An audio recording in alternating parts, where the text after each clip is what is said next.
all I know is that I couldn't live without music, you know. And it was from when I was a little kid, I just knew that it was something special, you know, for me. And it's like water, you know. Got to have water to live. Not that water you're talking about, but you know, you have to have it. I have to have it, you know. I mean, right now my schedule is a little tight, but if I don't, it used to be a time where if I wasn't practicing 7 hours a day at the piano, I'd be a basket case, you know. So right now I'm lucky if I get 2 hours a day in. Lucky, you know. So, and there's so much to learn and so much more to learn. No, yeah, it's at the Carlisle. We do a trio there where it's piano and I sing, guitar and upright bass. And we play there 5 nights a week. And the place is called Bemelman's Bar, which is named after Ludwig Bemelman, who was the creator of the comic strip Madeline. And it's where Bobby Short used to play, and then Bobby Short moved across the hall to the Cafe Carlisle.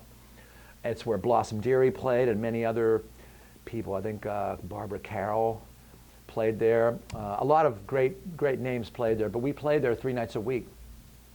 But ever since the New York Times did an article about it, everybody wants to go, you know. So, and then the New Yorker did an article about their bartenders, and everybody wants to go.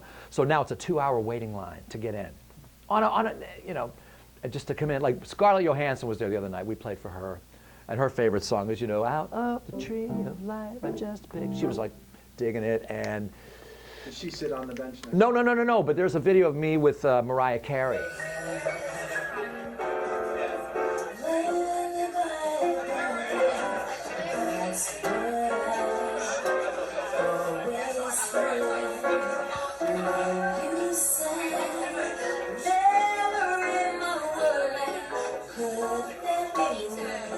Sat on the bench with me. That's on YouTube, but it says Mariah Carey sings jazz in New York.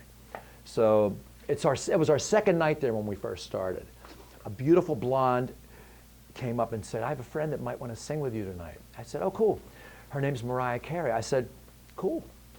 Introduce me when she comes in. 5 minutes later, she walks in this big sequins, gorgeous dress, and says, hi, what do you know? She was with J.J. Jackson from MTV and Ryan Seacrest. I don't remember if he did. No.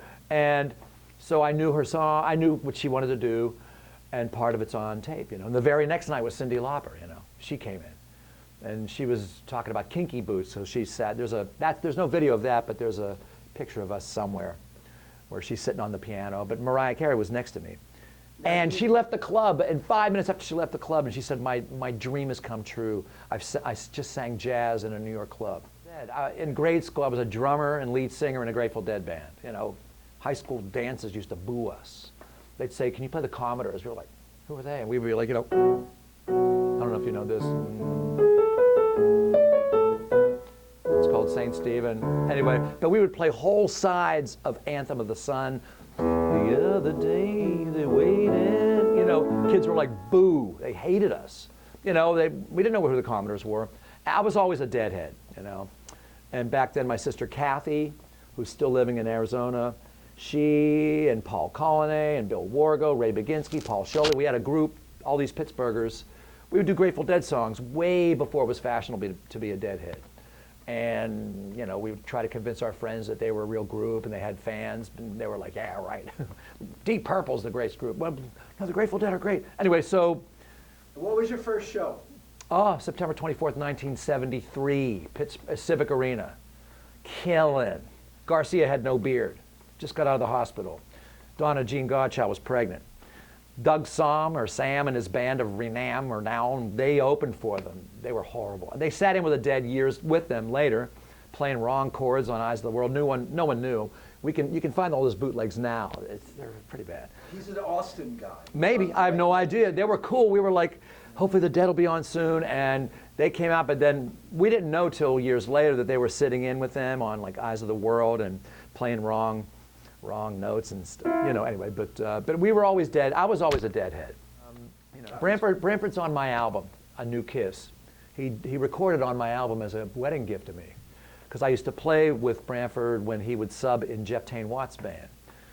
So we've had quite a number of evenings playing together. And when I got married, you know, Tane said, "Why don't you ask him?" And so he said, "Sure, I'll record on your album for your." But he said, "But what does Mrs. Bud want?" I said, which was Brianne. He never met her yet. And I said, "Stories of Jerry." So one night, the band is playing in New York City at a place called the Jazz Standard. I think it closed over the pandemic, and they locked the door, and it opened up like a bottle of wine and a bottle of whiskey, and he just talked about what it was like that night when he sat in with him for the first time.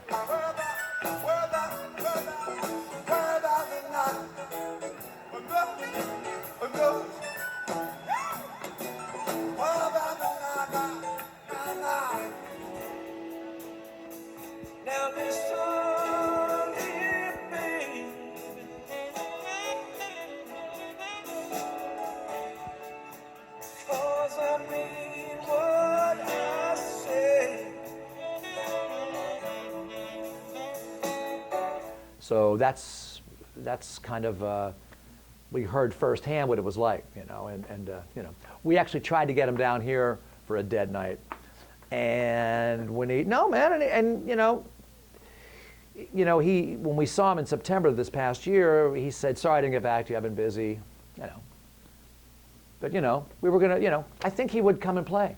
He just loves music, you know. You mentioned your parents being, you know, big music people. Were they the biggest influence on your music? Was there somebody else you had? I would say my sister Maureen and old professor in Pittsburgh, John Wilson, and who led our jazz combo.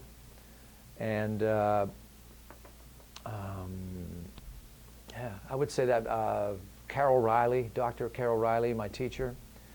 And you know, Jeff Tane Watts. People that I grew up playing with, Roger Humphreys, Dwayne Dolphin, they would have an influence. George Hyde, who turned me on to Toru Takamitsu and Oliver Messiaen. Your playing out in the street is awesome. Oh, thank you. Yeah, I don't know how we managed. It was the coldest day, as you know, Mike. But you know, the mayor's been cool whenever we can. I mean, during the pandemic, you know, Mayor Hammond was like, "Let's try to make it happen. Let's try to close the street down whenever we can." They had these things called NIAC Safe Havens, and Chris Speziel across the street helped to try to make those happen.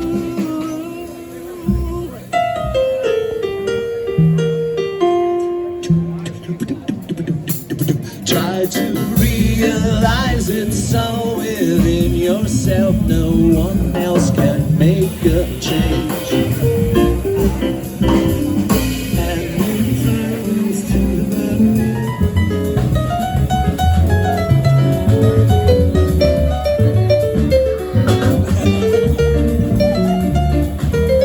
And you know, whenever we could play outside, you know, we would do it, and people would be distanced with their masks and really enjoy it, you know. People have been starving for music for 2 years, you know. So, actually, speaking of, the new one that I'm on is with Chick Corea and Hubert Laws. So Chick Corea, as you know, just passed away, and they did duo records. Chick Corea actually wrote the famous standard, this, for Hubert Laws. It's called Windows.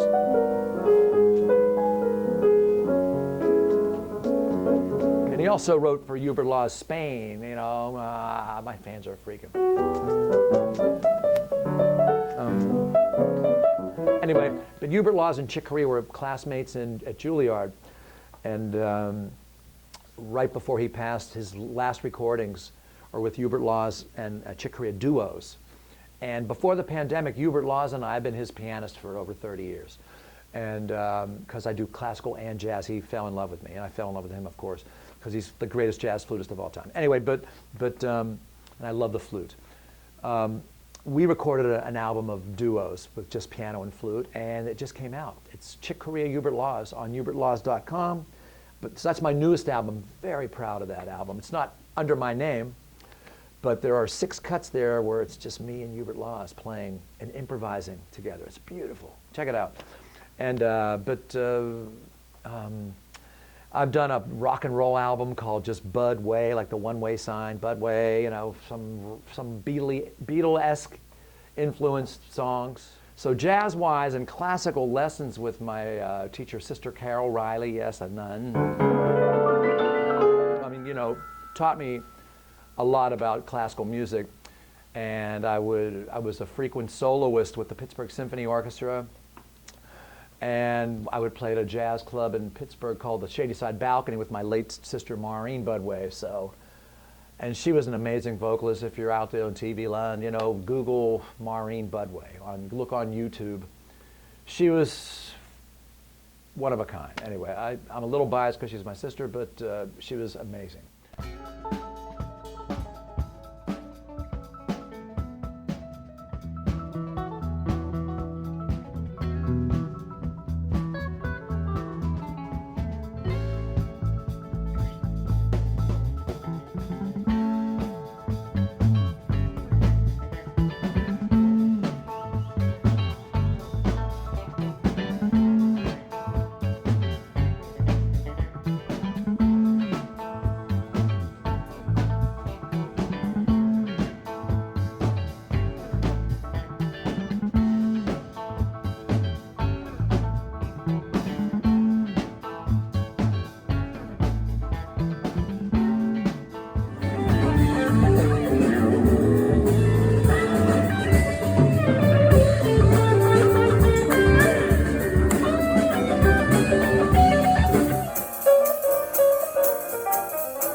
Music, I like everything. You know, I love accompanying singers. There's a great singer named Emma Mitrovic who just actually, she sang with us the other night outside freezing. She didn't do Puccini. What did she do? I can't remember what she did. I think she did Puccini and some Saint-Saëns. And but that's to me chamber music. But I love playing classical solo piano, but I also like playing jazz solo piano. But I love playing trio. And I like playing trio, like at the Carlisle, but I also love playing trio with drummers like Jeff Tain Watts, Tim Horner, Donald Edwards, Roger Humphreys. I like playing, you know, Cameron Brown, great bassist. I like playing with musicians that come to play, you know. I like that. So, I mean, I live a weird, I mean, I feel like I'm open to some things, but I'm really closed to others. There's a lot of music that I study that you've never heard of and you wouldn't recognize, but it's my life to play, you know. I'm not going to play it now, but like, you know, Robert Schumann, Maurice Ravel, Claude Debussy, Bach, Haydn, Mozart, Beethoven. This is Oliver Messiaen. This is who I really dig, you know. Brahms, Norman Delajoye, a lot of people, you know, like that's what I like to do. I don't really care about if Garcia did it. But I was a deadhead, a big deadhead. I think I have all their albums maybe. Still, I'm still trying to find the path and it still changes. But my father played violin, so music was always in our house. My mother sang. And the first music I ever heard at home was, you know,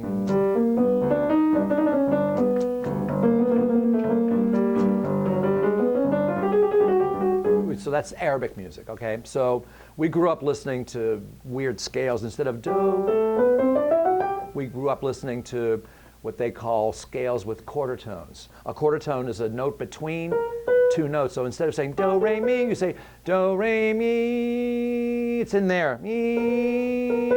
It's in between the two notes. So we thought all kids grew up eating raw lamb and listening to quarter tones. But that was our house, you know. And my father played for Danny Thomas, and he was on the radio called the Arabic Hour on WZUM, no, WAMO, W-A-M-O in Pittsburgh. And so we were listening to that music growing up. But my mother grew up listening to Frank Sinatra, so she would be singing, you know, I've got you under my skin. She knew all those songs.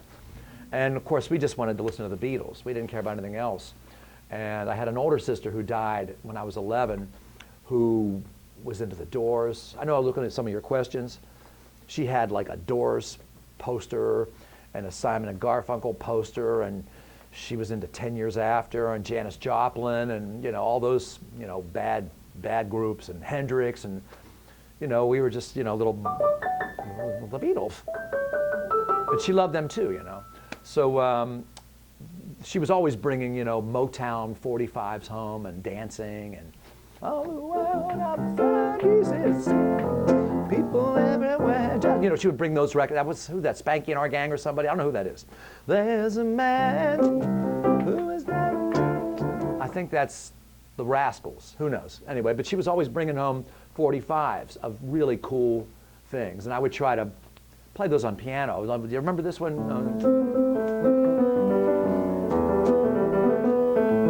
That's called Classical Gas. So that was an instrumental by Mason Williams in the 70s, or 1970, and I was taking piano lessons when I was 5. We always had piano lessons. It was a red Honda. Okay. I'll never forget. I told my dad, I said, "Man, I got to have this one because there's a tape deck." He said, "Oh, you know, you're looking at what's not important. I mean, the stereo." You know, I was like, "No, this is what's important. I got to have a, you know, cassettes." I had cassettes. There was no CD player, so whatever I was listening to at the time, cruising. You know, I mean, I wasn't practicing voice back then. So now when I cruise around, I have my voice lessons with Patrick DeGennaro. I put my voice lessons in. Great teacher. Vocaltechnique.com. Anyway, but back then, probably Beatles, Grateful Dead, Jeff Beck, Emerson, Lake and Palmer, The Who. I got into The Who many years later. Branford Marsalis's quartet is a great band. To me, one of the great bands. I mean, you could say a jazz combo, whatever you want to call it, but they are a band. You know, we opened for them at the Pittsburgh Jazz Festival this past year in September. I mean, with Jeff Tain Watts' band, we were okay, I thought, but man, when Branford's band set up there, it was like, wow. With Eric's. Speaking of the Beatles, did you watch the documentary? Yeah. So far, only one time through, but part number 1 almost twice. Yeah, I loved it. I loved it, except for, you know, John kind of threw George under the bus. You know, well, he's not coming to work. You know, let's get out, call Eric. You know, I'm like, George, he's having a bad day. You know, don't throw him under the bus. Like he's like, well, you know, he's not going to come in. You know, call Eric. You know, like, come on. Anyway, but I loved it. Yeah, I loved the Rolling Stones. They were really cool. You know, I mean, but the only like Rolling Stone album we ever had growing up was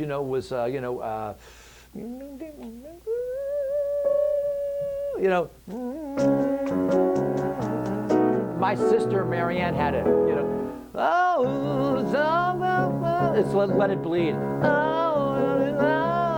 You know, that one, you know. I wouldn't have known that album had she not purchased it, you know. So, and, you know, and it was, so I thought that was a great album, you know, Let It Bleed. But I also thought, you jerks, Let It Be had just come out. You're going to call one Let It Bleed? You punks. Anyway, it kind of pissed me off a little bit about them. And I also heard an interview with Mick Jagger when the Beatles broke up. Well, they were the great, but they're not the best anymore. By the way, I played for Mick Jagger at the Carlisle. And Ron Wood. And they're not the best anymore. I could care less if they broke. I'm like, okay, all right, sorry, dude. They changed the world. And there were stories of them writing I Want to Be Your Man at a party. And drooling on how the Beatles are writing a song right now. Okay, come on. Anyway, but I dig the Stones a lot. More now than I did as a kid. So to close it out, could you play me your favorite Beatles song? Or no, I don't have one. I'll just do this one because it's, you know, because it's now it's time to say goodbye. It's supposed to be good night. Good night, sleep tight.